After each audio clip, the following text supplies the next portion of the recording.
Série que j'avais entamée avec vous sur la voie de Jésus.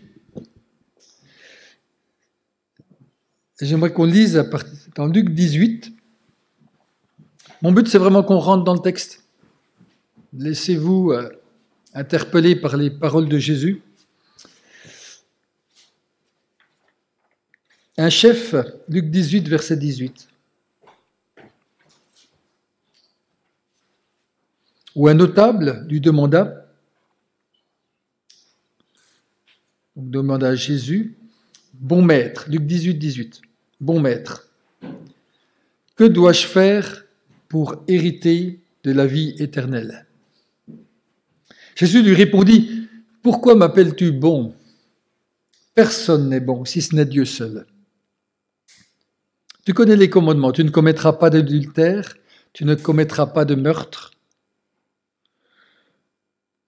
tu ne commettras pas de vol, tu ne commettras pas de faux témoignage, honore ton père et ta mère. J'ai respecté tous ces commandements dès ma jeunesse, dit-il. Après avoir entendu ça, Jésus lui dit, il te manque encore une chose. Vends tout ce que tu as, distribue-le aux pauvres et tu auras un trésor dans le ciel. Puis viens et suis-moi. Lorsqu'il entendit ces paroles, l'homme devint tout triste car il était très riche. Voyant qu'il était devenu tout triste, Jésus lui dit qu'il est difficile à ceux qui ont des richesses d'entrer dans le royaume de Dieu. En effet, il est plus facile à un chameau de passer par un trou d'aiguille qu'à un riche d'entrer dans le royaume de Dieu. Ceux qui l'écoutaient dirent, qui donc peut être sauvé? Jésus répondit, ce qui est impossible aux hommes est possible à Dieu. Pierre dit alors, voici, nous avons tout quitté et nous t'avons suivi. Jésus leur dit, je vous le dis en vérité, personne n'aura quitté à cause du royaume de Dieu sa maison, sa femme, ses frères, ses parents ou ses enfants, sans recevoir beaucoup plus dans le temps présent et dans le monde à venir, la vie éternelle.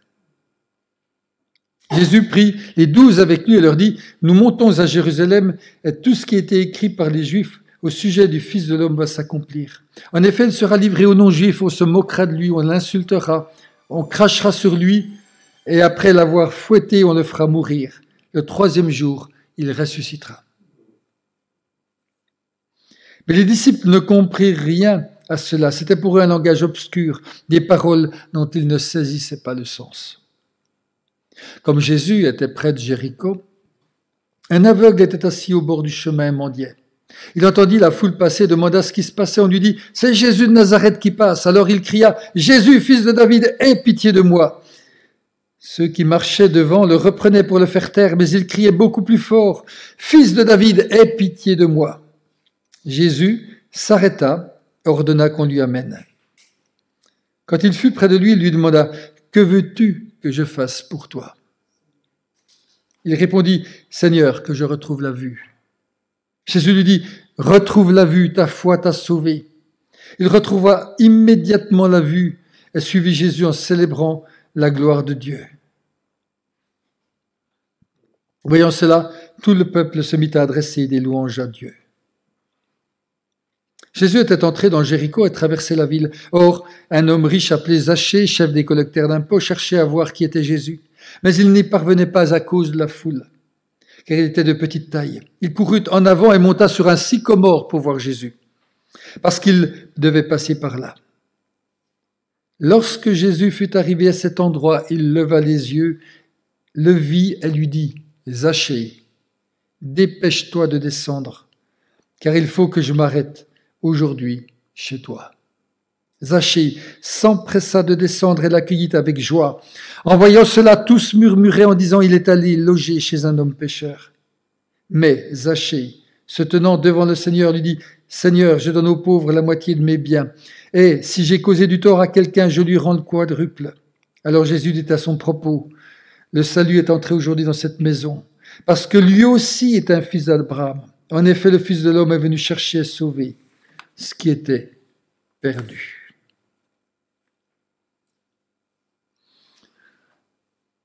Voilà Jésus qui parle avec 3 personnes différentes.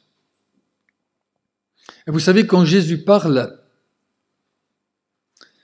pour entendre sa voix, nous avons 2 grands moyens.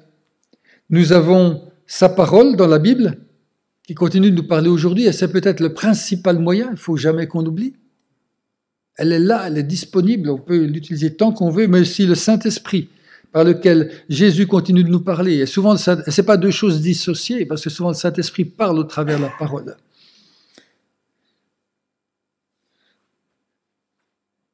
Dans Jean 15, 26, il dit « L'Esprit de la vérité qui vient du Père, il rendra témoignage de moi. » L'Esprit rend témoignage de Jésus. Et dans son dernier voyage à Jérusalem, Luc, dans son évangile, va mettre en scène 3 personnes. C'est les 3 dernières personnes que Jésus va rencontrer avant d'entrer à Jérusalem. Et je les ai mis ensemble, j'ai pas respecté l'ordre des chapitres. Vous savez que l'ordre des chapitres, n'est pas forcément inspiré. Et je pense pas qu'ils soient inspirés là. Parce que ces 3 personnes, elles sont un peu isolées, comme les 3 dernières rencontres de Jésus avant la Passion. 3 hommes, le jeune homme riche, l'aveugle de Jéricho et Zachée, qui entendent la voix de Jésus dans leur vie. Marc et Matthieu les mettent aussi, sauf que Marc et Matthieu ne parlent pas de Zachée, pas du tout. Et c'est Luc qui a introduit Zachée. Mais Marc et Matthieu mettent aussi le jeune homme riche et l'aveugle de Jéricho juste avant la semaine de la Passion. Et chacun de ces hommes est interpellé par Jésus dans 4 domaines spécifiques. On a vu la dernière fois que Jésus va déjà nous assurer que nous sommes aimés. On a pris le temps dans l'introduction de ce culte, dans cette première partie, à nous rappeler que le Père nous aimait, que Jésus nous aimait. Le témoignage de l'Esprit va se faire d'une deuxième manière, il va nous convaincre de péché. Il va nous convaincre de péché, il va renouveler ensuite notre pensée, il va donner des conseils et des directives lorsque des choix s'imposent pour nous. Et nous, on pense souvent que l'Esprit est là pour nous donner des conseils, pour nous annoncer des choses, ce qui est tout à fait vrai, mais je crois que c'est trop limité. Il nous inspire déjà l'amour de Dieu, il nous témoigne de l'amour de Dieu, et ce matin, je voudrais voir comment il nous convainc de péché. Et quand je parle de ça, je sais que je ne suis pas forcément le bienvenu, parce que c'est peut-être pas le thème qu'on préfère,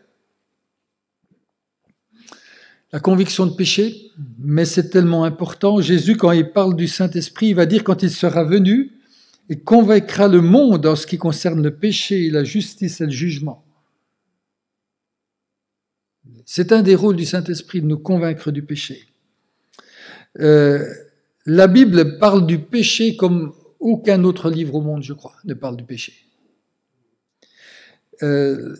Jésus est envoyé en mission dans le monde à cause du péché.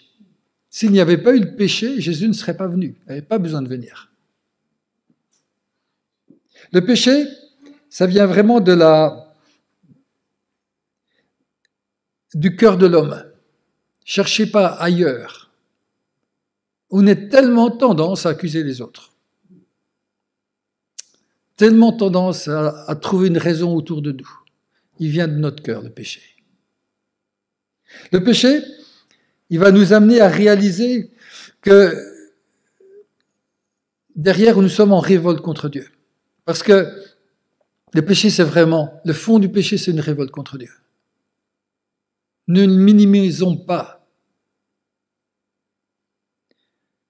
Et toujours dans cette idée, ne minimisons pas ça, parce que le péché est vraiment destructeur. Il détruit l'homme. Et notre relation intime avec Jésus n'est possible que parce qu'on s'attaque au péché. Parce que si on ne s'attaque pas au péché dans notre vie, notre relation avec Christ, notre relation avec Dieu va être brisée, cassée.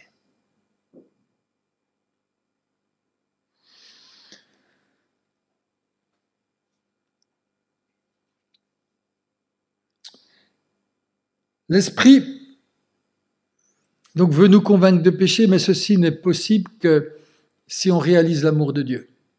Alors je sais bien qu'on peut être convaincu de péché parce qu'on nous a promis les foudres de Dieu, la mort éternelle, etc., parce qu'on a peur de la mort. Je ne suis pas sûr que ce soit quelque chose qui soit qui va nous aider pour le reste de nos jours. Parce que je crois, avant tout, on a besoin de réaliser la cause, enfin, le point essentiel pour notre vie, c'est que Dieu nous aime. C'est que nous sommes aimés de Dieu. Et je pense pouvoir dire qu'il n'y a pas de vraie repentance profonde et durable sans déjà comprendre ce qu'est l'amour de Dieu. Il va nous amener à réaliser que nous sommes coupables devant Dieu. Parce que c'est l'amour de Dieu qui va nous convaincre de la vraie culpabilité. Il nous a tant aimés. Il nous a tant aimés. Que quand nous regardons ça, jeudi soir, on avait une réunion on avait notre semaine de jeûne et prière, on avait une réunion d'écoute de Dieu, un temps de louange, et j'étais tellement touché à un moment donné par la dignité de Jésus, la dignité de Dieu. Il est digne, hein, vous savez, ces textes de l'Apocalypse. Et le Seigneur m'a repris par rapport à cette dignité et par rapport à cet amour d'un Dieu si digne qui vient s'offrir, que ça a mis comme un coup de projecteur sur mon indignité à moi. Parce que je me rendais compte de sa dignité et de son amour, et de ce qu'il avait fait, tout d'un coup, je me rendais compte de mon indignité. Et la troisième chose, c'est qu'il va nous conduire à la liberté, parce que on n'est pas fait pour rester dans la culpabilité, mais on est fait pour que cette culpabilité nous permette d'être pardonnés et d'être libres. Parce qu'une fois que nous avons réalisé ça, nous pouvons vraiment faire l'expérience du pardon et de la guérison. Il va nous permettre de recevoir l'Esprit. Donc ces trois choses sont vraiment fondamentales: amour de Dieu, culpabilité et liberté. L'aveugle de Jéricho, c'est le quatrième et dernier miracle de Jésus dans son voyage à Jérusalem. C'est un homme pauvre, mis à l'écart de la société. Le texte ne dit pas qu'il a péché. Il n'y a pas de péché apparent chez lui. En tout cas, le texte n'en parle pas. C'est un homme qui entend Jésus, toute l'effervescence d'un Jésus qui va passer, les gens qui font du bruit, qui se pressent. On lui dit, c'est Jésus de Nazareth qui passe. C'est cet homme qui va crier, Jésus, aie pitié de moi, fils de David. Et c'est Jésus qui va lui dire, mais qu'est-ce que tu veux que je te fasse? Voilà un homme à qui on va demander son avis. Voilà un homme auquel Jésus va demander son avis. Qu'est-ce que tu veux exactement? Un avis qui va lui permettre d'expérimenter l'amour de Jésus. Et moi, je me mets à la place de cet homme. Qu'est-ce que je demande? Je n'ai pas un sou. Je suis mis au banc de la société. Peut-être que j'aurais besoin d'argent, de reconnaissance sociale, de logement, d'un repas, je sais pas, d'un CDI, d'un chien d'aveugle, ou je sais pas quoi, des aides sociales. Enfin, il y a plein de choses qui pourraient passer dans sa tête. Il va répondre, Seigneur, que je retrouve la vue. C'est un aveugle qui est capable de voir où est son besoin prioritaire, qui ne se perd pas dans les besoins secondaires.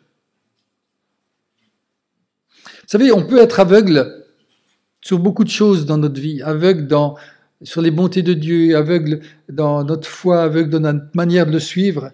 On peut être obnubilé par nos besoins secondaires, obnubilé par ce qui n'est pas prioritaire dans notre vie.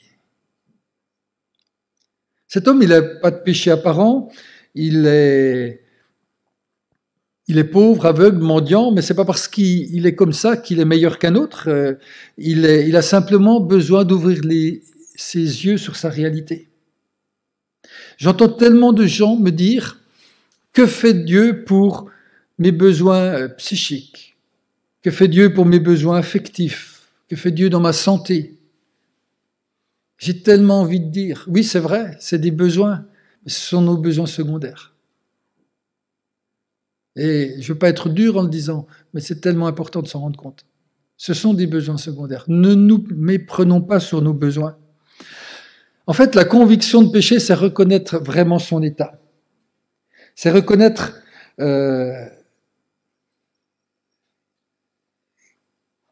qu'on a besoin de recouvrir la vue, qu'on a besoin de réaliser finalement qui on est réellement.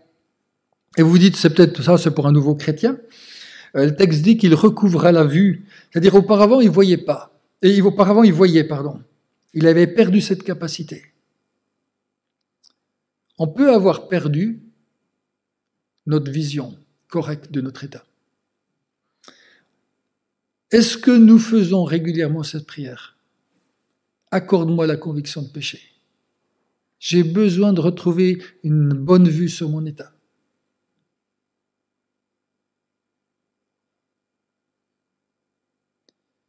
Je disais jeudi soir, j'étais vraiment touché par le Seigneur sur ma dignité. Vendredi soir, on avait une soirée de louange. Et j'étais là, j'étais complètement sec. Et j'ai dû dire au Seigneur, pardonne-moi ma sécheresse. Il n'y avait pas 24 heures qui s'étaient écoulées. Et j'ai dit, mais est-ce qu'on est pauvre et fragile, quoi? Est-ce qu'on est juste incapable, des fois, de rencontrer le Seigneur? Et c'était moi, pour X raisons, parce que j'avais plein de choses dans ma tête, et j'avais besoin, à ce moment-là, de dire, Seigneur, pardonne-moi. Aide-moi à recouvrir la vue sur mon état maintenant. Pas celui d'hier, c'était celui d'hier, c'est celui d'aujourd'hui qui compte.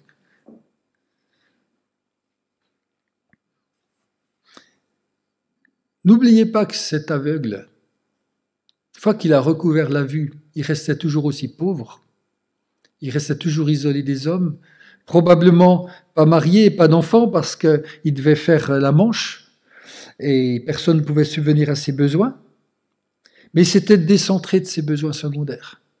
Il avait donné vraiment la priorité à Jésus.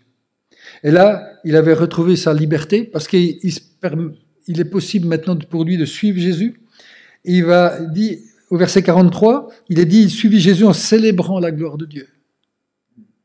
Pourtant, il avait d'autres choses à faire, quoi. Il avait vraiment d'autres choses à faire. Et il met la priorité. Alors, quand nous crions à Dieu, aie pitié de moi, est-ce que nous sommes prêts à ce qu'il change notre prière et qu'il nous ressente sur nos vrais besoins? C'est-à-dire la restauration d'une vraie relation avec lui. Qu'il ouvre les yeux sur l'état de notre cœur. Il y a un deuxième exemple dans ce texte sur la conviction de péché, c'est Zachée. Alors, Zachée, vous en avez entendu parler, chef collecteur des impôts, il rançonne les gens pour faire sa caisse perso, en même temps qu'il alimente le trésor de guerre des Romains. Il ne pouvait pas voir Jésus, il monte sur son arbre, qui était de petite taille. Un homme assez détestable, hein. Il avait un petit pouvoir, et avec ce petit pouvoir, il le prenait pour abuser des autres, pour extorquer de l'argent. Et comme il monte sur un arbre pour mieux voir, il avait tendance à prendre cette petite domination qu'il avait sur les autres pour mieux les voler. Et lorsque Jésus est arrivé à cet endroit, à cet homme détestable, franchement, je pense qu'on aurait eu du mal de lui causer. Il leva les yeux, le vit et lui dit « Zachée, dépêche-toi de descendre car il faut que je m'arrête aujourd'hui chez toi. » Zachée va obéir à Jésus car il est touché par le regard, il est touché par la parole de Jésus qui s'invite chez lui. Il est touché par son amour. Personne ne voulait entretenir de relation avec cet homme. Un homme seul, ce Zachée. Jésus veut s'arrêter dans sa maison. Enfin, quelqu'un qu'il aime. Comme il est. Enfin, quelqu'un qui peut faire descendre Zachée de son arbre. L'amour de Dieu, l'amour de Jésus va faire descendre Zachée de son arbre. Avant de redonner, avant toute chose, il doit descendre de son arbre. Comme l'aveugle qui accepte que sa priorité c'est recouvrir la vue, Zachée va accepter que sa priorité c'est de descendre de l'arbre.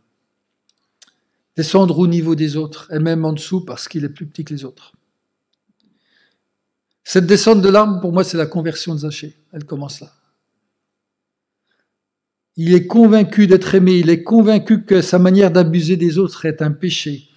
Et on va le voir libre de l'accueillir Jésus, avec joie. On verra aussi plus tard libre de redonner ses biens. Je crois que nous sommes appelés à redescendre de notre arbre. J'ai discuté avec un responsable d'église il y a quelque temps qui est en conflit avec quelqu'un de son église et qui voulait que cette personne, voilà, qui avait de l'amertume contre cette personne qui avait mal parlé de lui, n'était lui-même pas gêné de mal parler de lui, en disant il est insupportable et de dire tout ce qu'il avait sur lui. On discutait sur le fait de descendre de son arbre. À un moment donné, commencer par descendre soi avant de faire descendre les autres. Commencer par voir ce qui ne va pas dans notre vie. Alors, il y a des pièges dans la conviction de péché. Il y a des pièges, et un des premiers, ça va être ce que j'appelle surfer sur le péché. C'est penser que c'est pas si grave. Dans Romains 3, 23, il est dit « Car tous sont péchés, sont privés de la gloire de Dieu, car le salaire du péché, c'est la mort. » Le sentiment du péché, la conviction de péché dans nos vies, c'est un cadeau en fait. Comme la douleur, c'est un cadeau pour s'empêcher de se faire mal. Quand nous approchons du feu et que ça fait mal, on retire sa main. Et c'est un cadeau de Dieu, la douleur, dans ce sens-là. Parce que ça nous empêche d'aller plus loin dans la destruction. Et le sentiment, la conviction de péché, c'est un cadeau de Dieu pour nous empêcher d'aller trop loin. Et notre tendance un peu naturelle, c'est de minimiser la puissance du péché. Le jeune homme riche est vraiment là-dedans. Il va dire, qu'est-ce que je dois faire pour hériter de la vie éternelle? Je fais tout, Seigneur. Regarde comme je suis bon. Regarde tout le bien que je fais. Et il y a juste un petit truc là. Jésus lui dit, vends tout ce que tu as, donne tout. Puis tu auras tout respecté. Juste un tout petit péché. Tu aimes un peu trop tes richesses.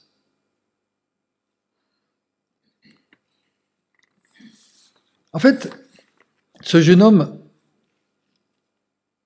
avait cette incapacité de voir que ses richesses l'empêchaient de rencontrer Dieu. Parce qu'il avait ce péché qu'il ne voulait pas confesser, qu'il ne voulait pas abandonner. Vous savez, nos richesses, ça peut être nos biens matériels, nos facultés intellectuelles, nos liens familiaux, notre position sociale, et ils vont venir et comme mettre une impossibilité de recevoir l'amour de Dieu et d'être libre. Tant de choses qui font que nous sommes riches de quelque chose et qu'on ne veut pas remettre à Dieu. On a chanté « Je te donne tout », mais c'est très compliqué de tout donner. Et Jésus va lui dire « Qu'est-ce qui est plus important ? Ce que tu as, tes richesses, ou c'est moi et me suivre ?» Et il va être incapable à ce moment-là de dire « Je te suis et je laisse tout pour toi ». Et ce qui est terrible, c'est que derrière, il va être tout triste. Il ne peut pas être libre. Une autre manière de surfer, je dirais, sur le péché en le minimisant, c'est de classer en niveau. Il y a les grands péchés, il y a les petits péchés. Et pour ce jeune homme riche, ce n'était pas un si grand péché. Mais cet esprit va souvent nous parler de notre attitude, notre impatience, notre anxiété, notre colère, notre orgueil, notre égocentrisme. Et nous, on aime bien se concentrer sur les grosses choses, mais tout ce qu'on omet, tout ce qu'on néglige dans nos vies. Le Saint-Esprit vient nous parler.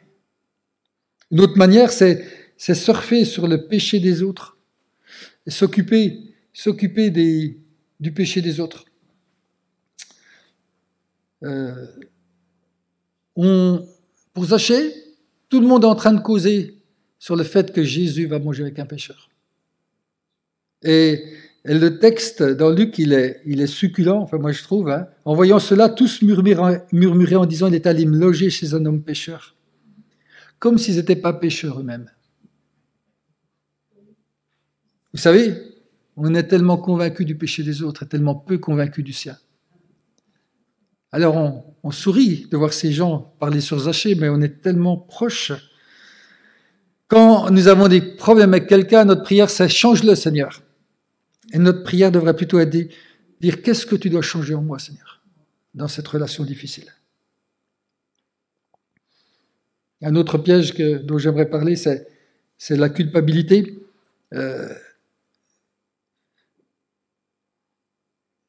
2 Corinthiens 7,10, la tristesse selon Dieu produit une repentance qui conduit au salut que l'on ne regrette jamais, tandis que la tristesse du monde produit la mort. Il y a la vraie et la fausse culpabilité. On a besoin d'une vraie culpabilité qu'on confesse et dont on est délivré. Il y a cette fausse culpabilité où on se laisse condamner sans fin par les autres ou par le diable, où on est toujours en train de dire j'y arriverai pas, on revient toujours avec les mêmes péchés qu'on a confessés. Je crois qu'on a le devoir de dire Dieu nous en a libérés, ne revenons pas avec ça, ils ont été confessés. Confessons les péchés d'aujourd'hui. Il n'y a plus de condamnation pour ceux qui sont unis à Christ. N'oublions pas ça. Mais aussi, un des risques, c'est quand on se laisse embourber dans sa culpabilité, c'est parce qu'on dit nos fautes sont trop nombreuses, je suis trop mauvais, j'y arrive pas, je suis écrasé par le poids de mes fautes, etc. J'aime beaucoup ce texte où Jésus dit, ce texte où Jésus dit, j'ai encore beaucoup de choses à vous dire, mais vous ne pouvez pas les porter maintenant. Quand le Consolateur sera venu, l'Esprit de vérité, il vous conduira dans toute la vérité. On ne peut pas tout porter en même temps. Moi, je suis frappé quand quelqu'un accepte Christ, comment il met cette conviction de péché dans les cœurs et comment il montre une chose à la fois. Il n'écrase pas les gens en disant « tu vaux rien, regarde tout, tu dois tout nettoyer ». Une chose à la fois. Quand on a chanté « Je te donne tout, Seigneur », c'est très juste. Et en même temps, ça peut être trop lourd. Avant de tout donner, j'ai envie de dire, donnons une chose. Ça commence par ça, tout donner. Donnez une chose. Déjà ça. Si aujourd'hui nous avons pu donner une chose à Christ, si aujourd'hui nous avons pu confesser un péché, celui pour lequel le Saint-Esprit met sa lumière, ne confessons pas ceux des autres, ne confessons pas tout ce qui nous touche, mais confessons ce pourquoi le Saint-Esprit nous appelle. Parce que il est fondamental de répondre à la voix de l'Esprit dans nos cœurs et de régler les choses comme elles viennent, sans se culpabiliser pour tout à la fois. Jésus respecte notre temps, respecte qui nous sommes, respecte notre besoin d'un certain temps pour que les choses soient confessées. Alors, si vous avez une chose que l'Esprit révèle, juste celle-là, commencez par ça. Puis la dernière chose sur les pièges, c'est botter en touche. Souvent on entend dire « Oh, la vie chrétienne c'est trop facile, vous faites n'importe quoi, un péché, un meurtre, un vol, puis vous pardonnez, vous demandez pardon et c'est fini. » Vous savez, au Laos, ils fabriquaient des pièces de soie, des grandes pièces qui tissaient, et ça prenait des semaines et des semaines de travail. Et vous arriviez au marché, et vous donniez un billet de 20 € ou 10 €, puis vous aviez la pièce de soie pour vous en 1 minute. C'est pareil pour le pardon. Pour nous, c'est très simple à recevoir, à acquérir. Mais Dieu, pour ça, a vraiment révélé au monde un amour qui est extraordinaire. Des souffrances qui sont juste inconcevables pour nous les humains. Il a donné du temps, il a donné de la sueur, il a offert Jésus, son Fils, pour offrir le pardon au monde et bâtir l'Église. Après des millénaires d'attente, l'envoi de tant de prophètes, l'envoi de Jésus sur terre, c'est ça le pardon de Dieu. Si je fais une paraphrase de Philippiens 2, je lirai comme ça. Lui qui était Dieu, il a pris la forme d'un homme, personne ne l'a obligé. Il l'a fait de son plein gré. Il s'est fait l'esclave des hommes. Il a humilié son âme jusqu'à connaître la mort infâme d'un criminel crucifié. On l'a insulté, battu, trahi. Il n'a rien dit, tel un agneau qu'on mène à la boucherie. Tout cela pour nous offrir le pardon, pour nous introduire dans la présence de Dieu. Alors recevoir le pardon, c'est aussi simple, effectivement, qu'acheter une pièce de soie au marché. C'est même plus simple, ça prend quelques secondes. Et ça nous coûte 0 €. Mais ça a tant coûté à Dieu, tant coûté au Christ. Accepter le pardon, c'est vraiment prendre conscience de l'immense amour de Dieu pour nous, mis à notre disposition. Et je termine juste avec ça. Notre chance, c'est que quand il dit « mais la conviction de péché », quand on évite certains pièges, c'est très simple, il suffit de le confesser. C'est tellement simple et tellement dur, mais tellement simple. Des fois, il ne faut pas compliquer les choses.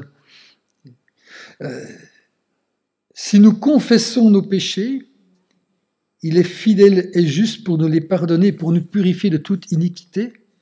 Mais c'est juste vrai. On a tellement d'habitude que où on ne le fait plus, où on pense que c'est pas vrai, où on pense que c'est pas complètement libéré, mais c'est tellement important. Confesser de sa bouche le mal qu'on a fait pour que Dieu nous en libère et qu'il soit juste oublié. Moi, je dirais, il y a qu'une prière pour moi. Dans quel domaine tu me demandes de me repentir? Juste pour moi, pas mon voisin, juste pour moi. Nous voulons que l'Esprit nous parle, mais il nous parle. Il est là. On peut résister à l'Esprit. Dieu ne contraint jamais, Dieu n'oblige jamais. Il nous parle avec douceur. Dans Hébreux 3,7, il dit, c'est ce que le Saint-Esprit dit, aujourd'hui, si vous entendez sa voix, n'endurcissez pas vos cœurs. Ne vous occupez pas des autres. Réalisez, comprenez l'amour de Dieu. Votre objectif, c'est la liberté en Christ. Vous, votre part, c'est ce qu'il y a entre. C'est ce qu'on fait chacun.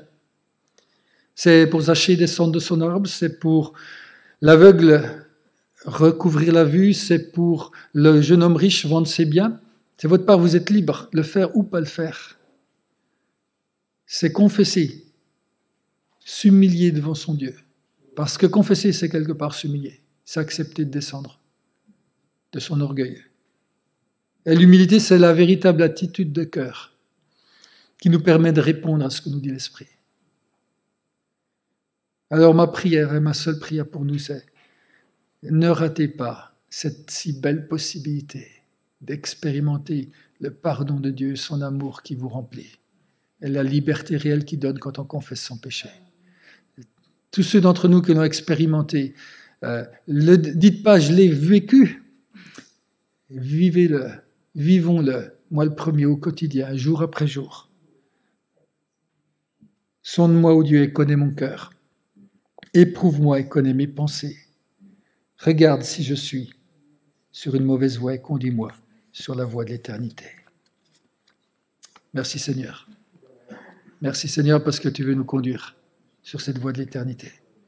Parce que ton esprit veut ouvrir les yeux de notre cœur. Merci de nous donner une bonne vue sur nous-mêmes. Amen.